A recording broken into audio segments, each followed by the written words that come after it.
Hi, and welcome to another episode of Bespoke Architects Design in Detail. Today we're looking at Bespoke Derbyshire House number 8. This house is located in Curlewis on the Bellarine Peninsula. It has a magnificent view over Corio Bay towards the north. So this house has been orientated to the street front, including the private open space of the pool that we're approaching here, which is next to the front door. This is the main entry to the property. This is a two-storey holiday home. This house is very high-end. It has its own lift. The brief for this property was for elderly parents as well as their children and their grandchildren to holiday in.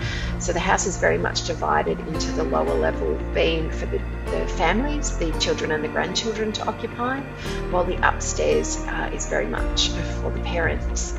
And the shared open plan living dining kitchen is upstairs, but there is a small kitchenette downstairs. There are a number of bathrooms and bedrooms in this property. This is the upstairs open plan dining living kitchen. The doors at the rear of this image lead into the master bedroom. That's the first floor alfresco area. It looks out over Corio Bay, as I said previously. It has a beautiful feature fireplace as part of this space. The brief was very much about light and air, very contemporary design, low maintenance materials, obviously with a holiday home. The kitchen would have to be one of the bigger kitchens where they're designed. It's a huge workspace, great for any chef, with amazing views. There we can see it there. There is a walk-in pantry, which is a full-blown butler's pantry with its own sink that we can see here behind that wall.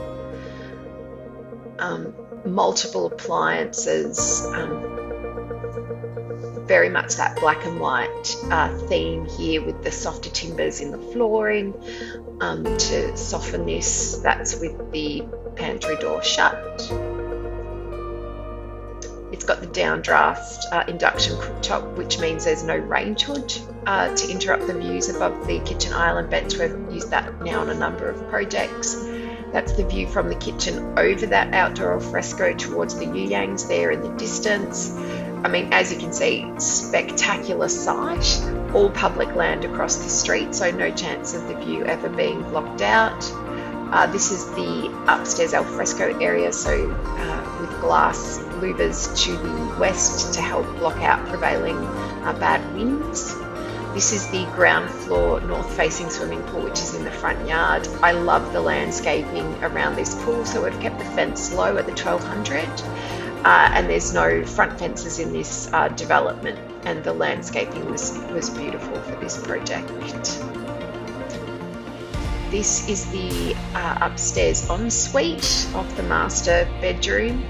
As you can see, very luxurious. That's the toilet behind closed doors. That's the walk-in shower. It's got the bath under the windows with the plantation shutters for privacy. Again, that black and white colour palette carries through here.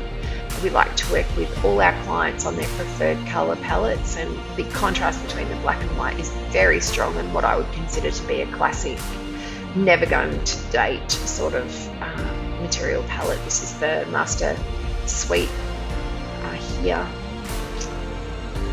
Again, very bright and airy. This is the downstairs laundry. So that's a detail we use a lot, where we have the hangrail over the sink. That helps with when you're ironing in a space and when you're doing hand washing and you want it to drip into the laundry trough. As you can see, the marble tiles are just stunning and still playing into that black and white colour scheme. This is one of the downstairs bathrooms. It's a Jack and Jill bathroom, meaning that two bedrooms can enter it as an ensuite. It doesn't actually enter in from a public passage or anything. There's a separate powder room for that purpose. And it's got the shower and the toilet behind the vanity wall. I hope you enjoyed. Catch me for the next one. Thanks. Bye.